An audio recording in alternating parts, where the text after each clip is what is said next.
উনি আসবেন কি আসবেন না এটা আপনাকে কনফার্ম হওয়ার জন্য 31 ডিসেম্বর পর্যন্ত ওয়েট করতে হবে, কারণ উনি বলেছেন যে এই বছরের মধ্যে আসবেন।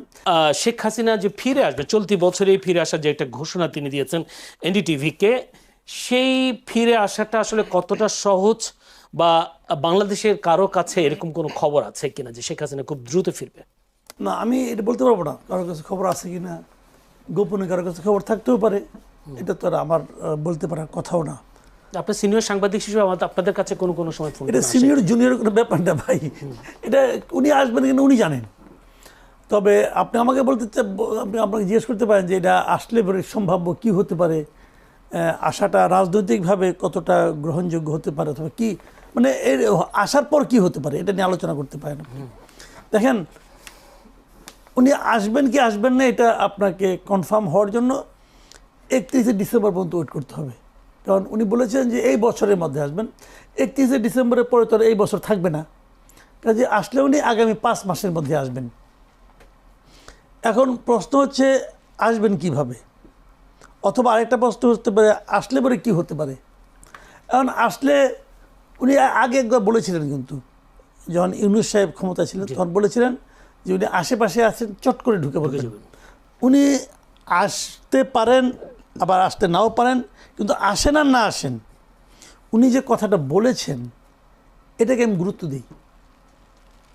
আগেরবার চেয়ে এবারটা গুরুত্ব দিচ্ছেন? হ্যাঁ, আগেটা গুরুত্ব দেন, এইবারটা গুরুত্ব দিচ্ছি কেন, অনেক সময় না মানুষ মানে আপনার কথা বলার সময় স্লিপ অফ টাং হয়ে যায়, অথবা আবেগে আপ্লুত হয়ে কিছু বলে ফেলা। কিন্তু যখন মানুষ একটা কিছু লেখে তোর মধ্যে হিসাব নিকাশ করে লেখে, আবার লেখাটা একবার রিভাইজ দেয়, পরে বানান টানান দেখে, এরকম।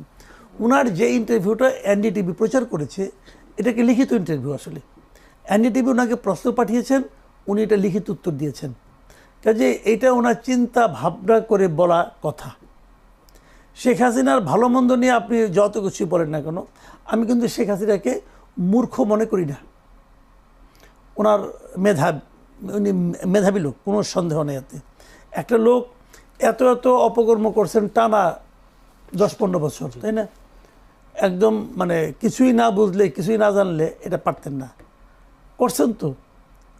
জনবিক্ষোভ না হলে, মানে সর্বাত্মক মানে মানুষের বিক্ষোভ না হলে আমাদের দেশের যে পলিটিক্যাল পার্টি, এক্সিস্টিং যে পলিটিক্যাল পার্টিগুলি ছিল, এই পলিটিক্যাল পার্টির তো ওনাকে নামানোর অনেক চেষ্টা করছে, পারে নাই তো রে ভাই, শেষ পর্যন্ত পাবলিকের নামাইছে যায়নি, তাই না? কাজেই এটা মানে ওনার এই মানে মেধাটা উনি কোন জায়গায় ব্যয় করছেন ওনার ব্যাপার, কিন্তু ওনার মাথায় বুদ্ধি আছে, এবং এই বুদ্ধি খাটিয়ে উনি একটা কথা বলছেন। এই কথার রাজনৈতিক গুরুত্ব আমি মনে করি অনেক কীভাবে বলি আপনাকে। প্রথমত আমি যেটা মনে করি যে এর মাধ্যমে তার দলের যে নেতাকর্মী যারা আছে তাদের মধ্যে এক ধরনের, এটাকে কি বলবো, এক ধরনের এনার্জি, এক ধরনের এটা তৈরি হবে, এতে আমার কোনো সন্দেহ নেই। এর আবার নেতিবাচক দিকও আছে। এনার্জির ঠেলায় কেউ হয়তো লাফায় রাস্তায় চলে আসবে, এসে পুলিশের দুটো পেদানি খাবে, অথবা একটা মামলা হবে, আবার তার ফ্যামিলি কিন্তু একটা দুর্বিষহ অবস্থার মধ্যে পড়বে। এটা হলো একটা নেতিবাচক দিক। ইতিবাচক দিক হলো তারা ডিসেম্বর পর্যন্ত এই এনার্জিটা তাদের মধ্যে লালন করবে। তারা ডিসেম্বর পর্যন্ত ভাববে যে হয়তো আমার নেত্রী আসবে। দেখেন, প্র্যাকটিক্যালি চিন্তা করলে শেখ হাসিনার আইসা, বাংলাদেশে আইসা আবার নতুন করে আওয়ামী লীগের দায়িত্ব নেওয়ার মতো বয়স ওনার নাই। আসলে বয়স একটা ফ্যাক্টর, আপনি যত পাওয়ারফুল লোক হন, ট্রাম্পের জন্য কিন্তু বয়স ফ্যাক্টর। কাজেই ওনার সেই অ্যাবিলিটি আছে বলে আমি পার্সোনালি মনে করি না। এনডিটিভি তাকে একটা প্রশ্ন করেছেন, বাংলাদেশের বর্তমান সরকারের কিছু সীমাবদ্ধতার সুযোগে আওয়ামী লীগ আবার খানিকটা জনসমর্থন ফিরে পাচ্ছে বলে দাবি করা হচ্ছে। এই সমর্থনকে রাজনৈতিক সাফল্যে রূপ দেওয়ার মতো সাংগঠনিক শক্তি আসলে আওয়ামী লীগের আছে কিনা? বাংলাদেশের সরকারের কি সীমাবদ্ধতা তাকে আসার পথটাকে পরিষ্কার করে দিচ্ছে কিনা? না, এটা এভাবে আমি বলবো না। শুনেন, বাংলাদেশে যতবার সরকার পরিবর্তন হয়েছে, যতবার যখন নতুন কেউ একটা ক্ষমতা এসেছে, প্রতিবারই আমি দেখেছি যেটা, নতুন যারা ক্ষমতা নিয়েছে তাদের জনপ্রিয়তার কারণে জনগণ তাদেরকে বসিয়েছে তা কিন্তু নয়।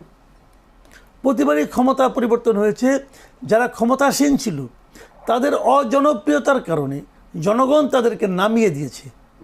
নামানোর পর যে আসছে, কিন্তু নতুন কাউকে চেয়ে চিনতে আল্লাহর কাছে দোয়া করে নিয়ে আসছে যে অমুকে না আসলে আমার দেশ চলবে না, এমনটি হয় নাই। বাংলাদেশে এবার নির্বাচন